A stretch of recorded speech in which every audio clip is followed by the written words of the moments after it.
The Mets somehow find a way to split today's doubleheader despite scoring just one run in two seven-inning games. It's their ninth doubleheader split out of 11 they have played, and it pushes their record against what has been a very weak National League East to 20-19. Although Marcus Stroman didn't have his best stuff in Game 1, he certainly limited the damage as best he could through his 5 innings of work to give the Mets a very good chance to win Game 1. Stroman gave up 2 runs on 8 hits, and 3 of those were hard-hit doubles, but stranded 6 Braves base runners when working out on multiple jams in the 3rd and the 4th inning. Here's Rojas and what he saw from Stroman today. It's good. I mean, he's throwing strikes. It was, he had that sinker going on. Like I said, this is a really good lineup.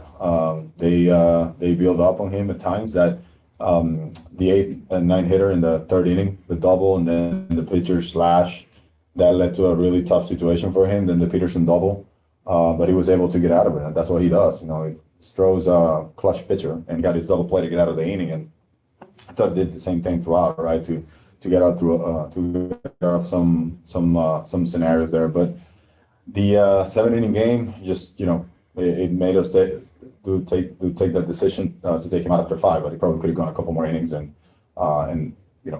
give us the 6 or the 7-inning deal, with the 2 earned. But he threw the ball well. Stroman may have kept the Mets in the game, but the offense was shut out by Braves pitching in Game 1. They scattered just 5 hits over 7 innings. Conforto, Alonso, Davis, and Smith, the Mets' 2 through 5 hitters in the lineup, were 0 for 12 in Game 1. In Game 2, things would be about the same, except for the fact that the Mets scratched 1 run across in the 5th inning, thanks to a Nimmo single and a Jeff McNeil RBI double. That 1 run turned out to be all the Mets would need, thanks to a dominant bullpen outing in this one. The Mets relied on 6 different relief pitchers in 7 innings due to the lack of starting pitching depth, as we've talked about before. Loop, Familia, Banda, May, Lugo, and Diaz gave up just 4 hits and struck out 10 Braves. 3 of those were by Edwin Diaz in his save in the 7th inning to secure a series split, despite, what I said, the Mets being outscored actually in this one 2-1 in the doubleheader in 13 innings. Aaron Loop with Anthony Banda on the bullpen tonight. It's just a big win, especially after losing the first one. Knowing that we didn't have a starter, that it was going to be a collective effort for everybody to get in there and shut down a good team on the other side over there. It was big from top to bottom. I got it started, then Fama and Banda come in. Huge 2 innings there, and then, of course, we got the boys on the back end to close the door. The Mets find themselves in a really interesting position as they approach the trade deadline. Of course, the talk has been recently over addressing the pitching depth, something that's been a problem with some injuries lately and some guys spending time on the IL, as well as Carrasco and Syndergaard being delayed and not coming back into the rotation yet.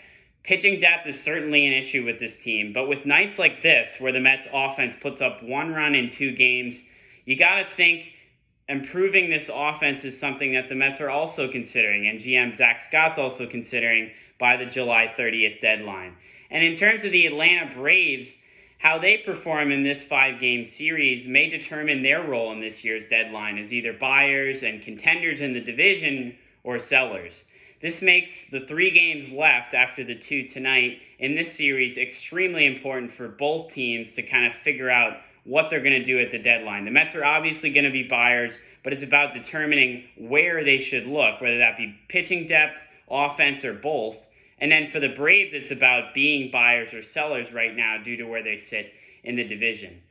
Dylan Balsamo has your Mets coverage tomorrow. I'll be back with you on Wednesday, and then Dylan will close out the series on Thursday. Wrapping up today's doubleheader, I'm Sam Davis, WFUV Sports.